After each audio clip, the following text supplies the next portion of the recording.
Need to extend your TV coax cable? This tutorial will show you step by step on how to properly splice your coax cable, whether you are repairing a broken cable or joining two cables together, or extending the cable to make it longer. Use this video as a guide to do just that. But first of all, don't do this. Or this. Do it the way the professionals do it, with a barrel cable connector.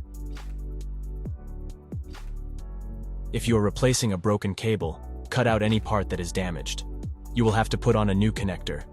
To do that, use a cable stripping tool to cut the protective jacket and dielectric off. Pull back the braided shielding.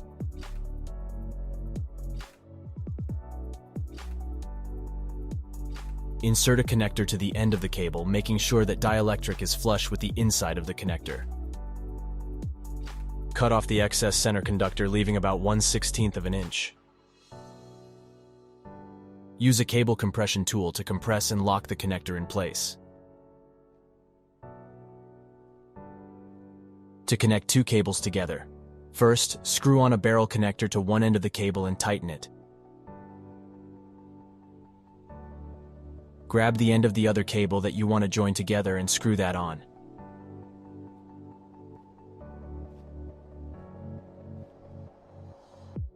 You can use the help of a pair of pliers or a 7/16" wrench and give it about a 1/4 inch turn after it is hand tightened.